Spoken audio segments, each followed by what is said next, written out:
Hello and welcome. This is going to be my review of the Blood Angels Codex. Ever so sorry it's taken so long. This is probably about 2.5 months since it came out, and the review in terms of this is I'm going to go through all of the content in there and just tell you my opinions and things, tell you some of the changes and all the rest of it. As kind of like a consolation, next week's Warhammer Wednesday will be great. It's an unboxing and I'm sure you'll enjoy it, and then the week after I'm going to have my update for my Space Marine army. I'm working very hard at the moment for the next couple of weeks to try and finish as much as I can so that you don't have a lot of unpainted models or unassembled models to look at. I'm going to try and make all of the models that I currently have in the sprues at least. So a lot of the models that you will see, hopefully you'll think, oh crikey, you know, there's a lot of unpainted models, but actually he's worked damn hard to try and get them at least constructed. So that will be the week after next. So I'm hoping that you'll enjoy that video too. And then maybe Games Workshop will get off the bum and release Sisters of Battle or Adeptus Soriatus, or whatever you want to call them. But either way, hopefully they'll release some nice models that I personally like the look of. If not, I'll just buy a load of Forge World stuff. So, and we'll see where it goes. But so that's coming. But as for this video and this review, this is the Blood Angels Codex. A lot of people might ask, I'm sure, do I need the Space Marine Codex to use the Blood Angels Codex? No. It's just like the Grey Knights Codex in that it's standalone, don't need any other codexes to really use it. They're their own army, just like Dark Angels really. But you might need this book, the rules, or have access to the rules, because Warhammer, it's a very kind of complicated rules-based kind of game and hobby, whereby there'll be a couple of thick rules in this book that you'll need to look at the rule book for, and then you might even need to look in another book. So there's, yeah, you look in one book, but then it gives you some information about a rule, but it doesn't actually explain what the rule is. You have to go into the rule book or another book or wherever. There's a lot of reading, I suppose, and there's a lot of trying to search for information and all the rest of it. But without going off on a tangent, this is the Blood Angels Codex. I really like this codex. I think it's strong. I think it gives you a lot of options for tactics, and it's just a great addition if you're a Blood Angels player. You kind of need this codex. I've said it before in the unboxing and things, there's a lot of really nice artwork, a lot of great backstory about the seed and all the rest of it, but come on, let's face it, Blood Angels and Imperial Fists, without them, terror would have been taken. I'm sure Blood Angels and Imperial Fists played a huge part in all of that, as did the Ultramarines, but unfortunately they turned up a little bit late and stuff. But if you know anything about the Horus Heresy. So yeah, the artwork as normal is just incredible.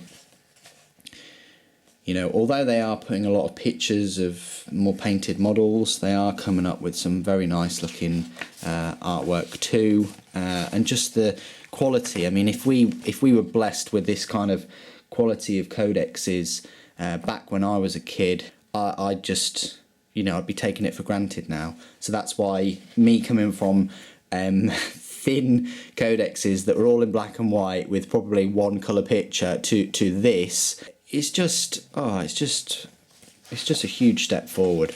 So you don't need me to tell you how much codexes have evolved over the years. So it gives you a lot of information here about different chapters of Blood Angels, and there you go. That's a nice picture there.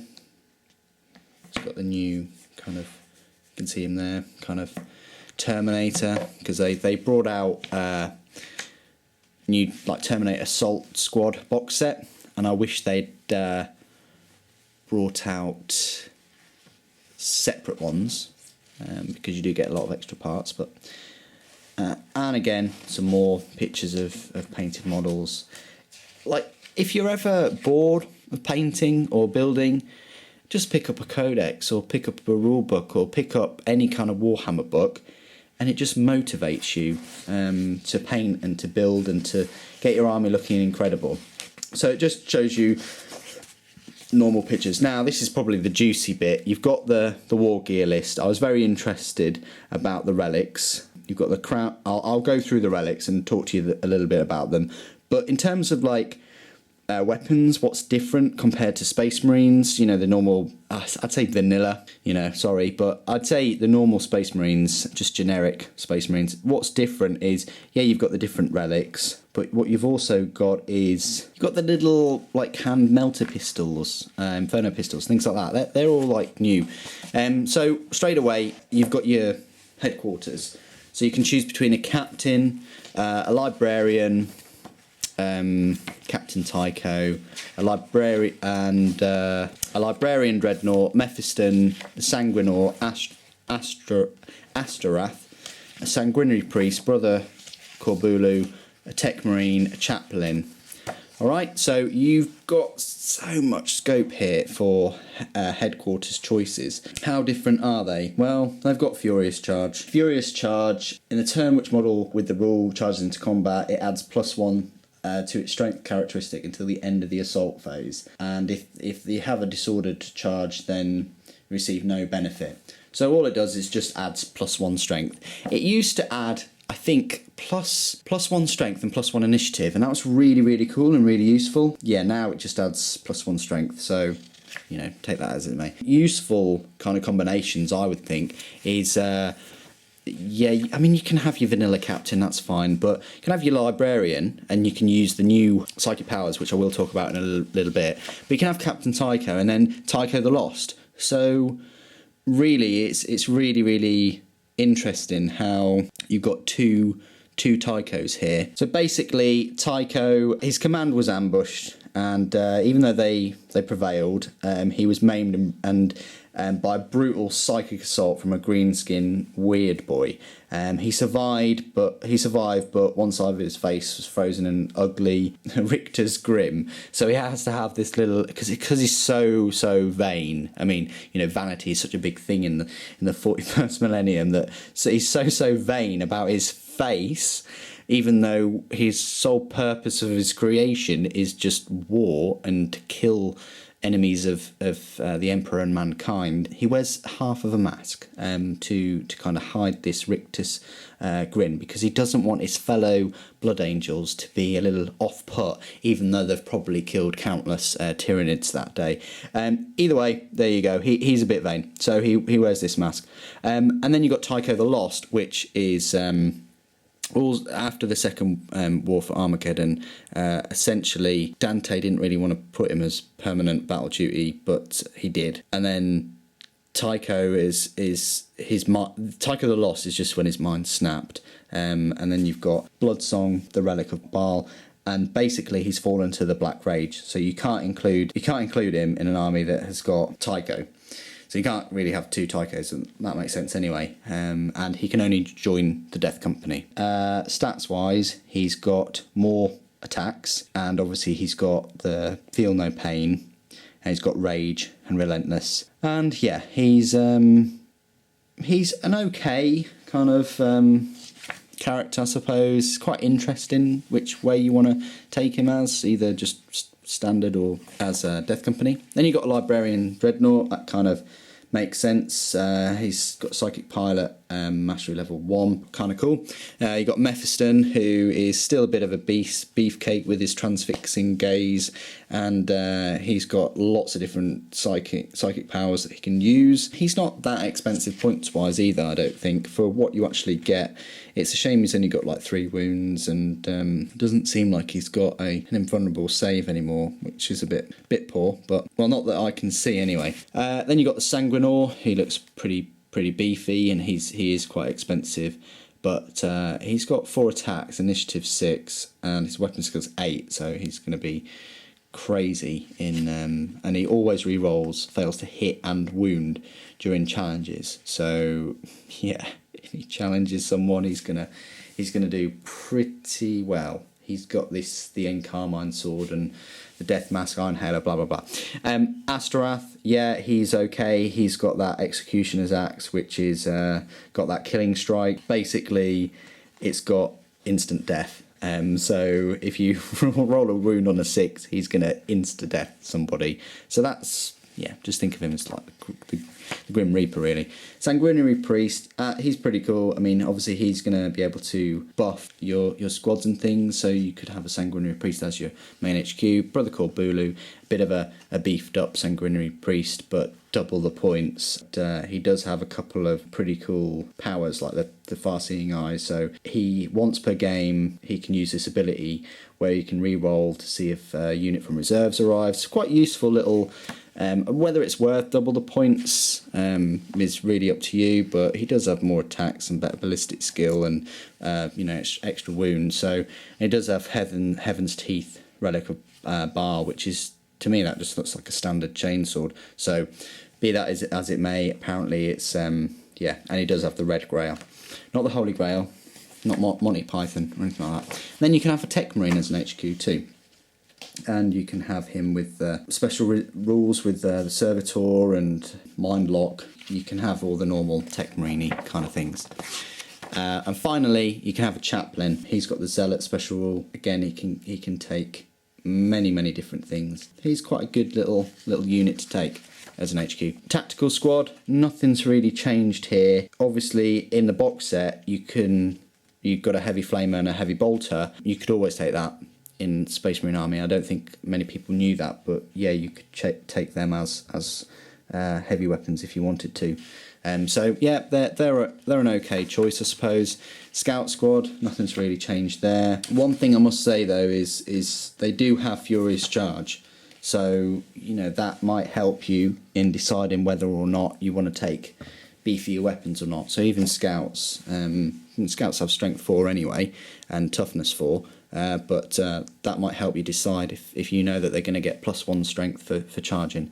Command Squad, nothing's really been changed there. And as normal, Drop Pod Razorback or Rhino. Death Company Squad, again, they can take this Inferno pistol, which is pretty decent, and they can take Drop Pod and all the rest of it. Again, with Furious Charge, Feel No Pain, Rage and Relentless, they're going to be pretty beefy. They're relatively cheap, I would say. You can have Lamartes, he counts as an elite choice, and he's got this Blood Crozius, which is pretty awesome.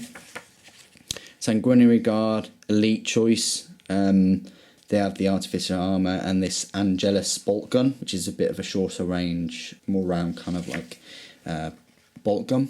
You got a Dreadnought, standard Dreadnought as an elite. Death Company Dreadnought, Furiosa Dreadnought, and I'm expecting another Dreadnought, but how many Dreadnoughts do you really want or need? Especially as they kind of nerf them somewhat in the newer rules. But the Death Company Dreadnought, you've got this ridiculous. You can choose him to have the Magna Grapple. You can replace both Power Fists, because he comes with 2 Power Fists, with a pair of Blood Talons, which are incredible, because you can just munch through squads. That's pretty good. And then the Furiosa Dreadnought, again, he can have a frag cannon, which is a decent enough weapon. But nothing's really changed to their stats. And Terminator Squad, as normal, but Furious Charge. Terminator Assault Squad, nothing new has really changed. They can take Land Raiders. Both of these can take Land Raiders, any type of Land Raider as a dedicated transport, which is pretty awesome if you don't want to use up your heavy support slots. Vanguard Squads, Vanguard Veteran Squad, nothing really new has changed there. Stone Guard Veteran Squads, again, they've still got the special ammunition, but obviously they've got Furious Charge as well. Rhinos and Razorbacks, fast attack. Unless you want to have a Rhino or Razorback supporting a squad as a dedicated transport, you can have them as a separate fast attack. I think it's just Games Workshop's way in a way of making you use those fast attack squad attack options. Drop Pod, fast attack 2. And obviously your land speeder, so you can have your normal land speeder, you can have your, beef up your land speeders. Essentially you can have a tornado and a typhoon, although it doesn't go into detail about it, that's their kind of code names. But yeah, land speeder's still in and assault squads are still in. Obviously they've got the furious charge too. And bite squads, I don't think there's anything really new with them. Attack bite squads, scout bite squads, so you're getting quite a few bikes in there now, which is great. And heavy support, you've got a Storm Raven gunship. This new kind of, you've got Skies of Fury, which is, hasn't really changed. You can move more than 6 inches, they can still disembark, but they must, you nominate a point near the Storm Raven and all the rest of it. What they do have is, they've got the Storm Strike missiles. So I don't think they have like Blood Strike missiles anymore from what I've read. It seems like they can only have the Storm Strike missiles. A heavy support steel Devastator squad. Baal Predator. Again, it comes with the twin-linked assault cannon, but you can upgrade it with a Flamestorm cannon, which is great for free. And you can also have the heavy flamers, but you have to pay the same as heavy bolters. So it's really up to you. Predators, again, heavy support. And Vindicators, nothing's really changed for them. Whirlwinds and Land Raiders, as normal, all your different variants of Land Raiders. And finally, then you've got your Lords of War, which is Dante. He's got the Axe Mortalis and the Death Mask of Sanguinius, and that basically grants him fear, and everybody basically has to take fear tests and things. He's got the Eternal Warrior, he's 200 odd points, he's obviously got the Furious Charge and Hit and Run and tactical precision. Basically that really helps you with where there's tactical objectives. Yeah, he can use 2, so he can use 2 Warlord traits basically, which is tactical precision and Descent of Angels, which is pretty, you use both of them in combination. I think that's a very interesting combination to use. And then you've got Gabriel Seth, who is apparently a Lord of War 2.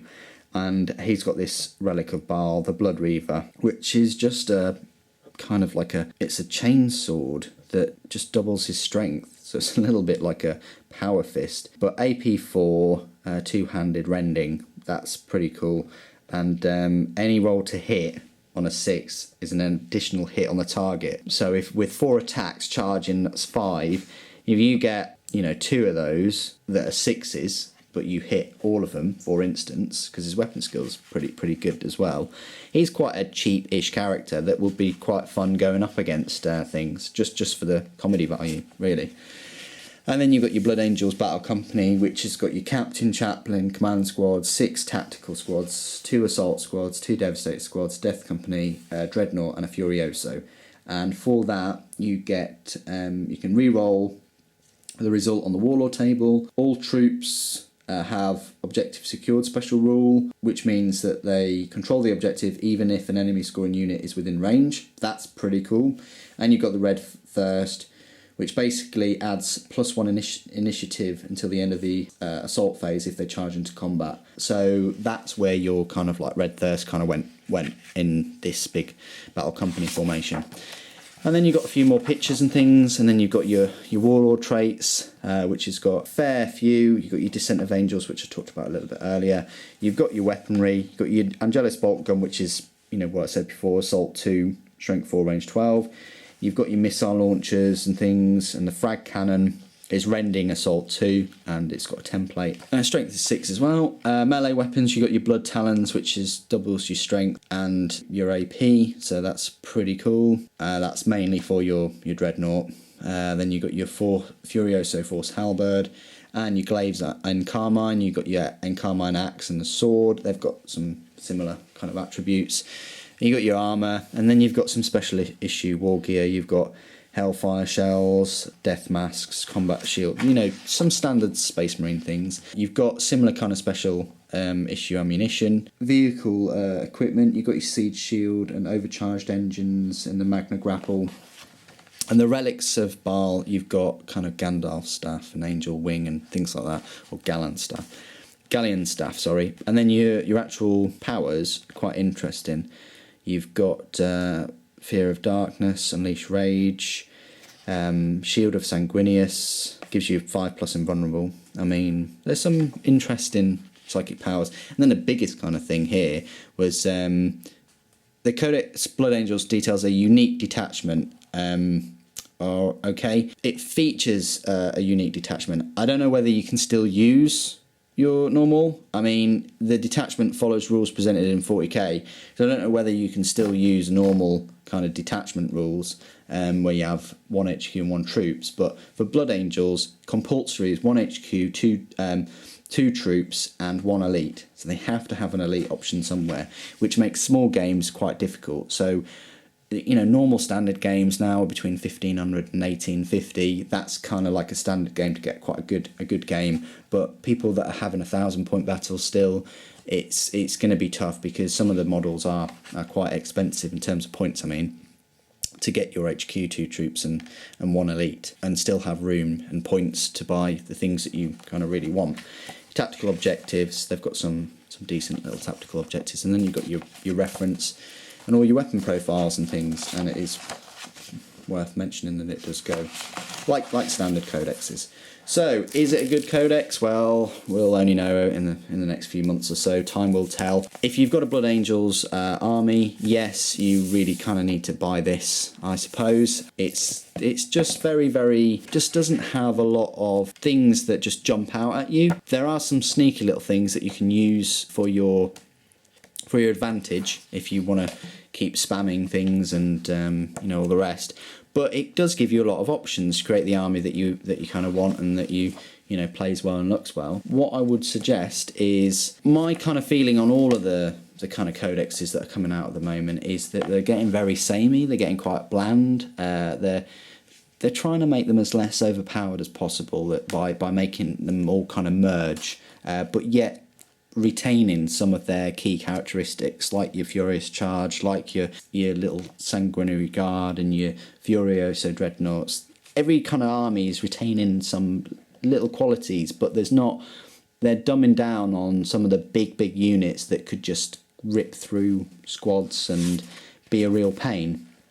Am I all for that? Yeah, I mean, because the codex is excellent. The codex is just seems to be getting better and better. I think if you sat down and you thought, right, well, I just want to collect 1 army, and you like the look of Blood Angels, and you bought this codex, I don't think that you'd be upset by it. I think that you'd keep it for a long time, and I think that you would create a nice army depending on what kind of army you really want in terms of tactics and things you wanted to use. So yeah, no, I really like it, and I think if you've got if you really like Blood Angels, I think that this is a great addition. I don't think it's groundbreaking, but I think that you'll get the most out of it, and I think you'll be able to play around with this Baal strike force. I think it's a great little addition, and if you like Blood Angels, this is really where you need to go for all your information about them. That's my kind of like big overview. Sorry the video has taken so long, and sorry that obviously the video is a long video, but I hope you found some of what I've said useful and an insight into the codex. If you're thinking about picking one up, or even if you've got one and just wanted to hear my thoughts and things about it while you were gluing or painting or whatever you're doing. Thanks ever so much for joining me today. Thank you for watching. The Emperor Protects.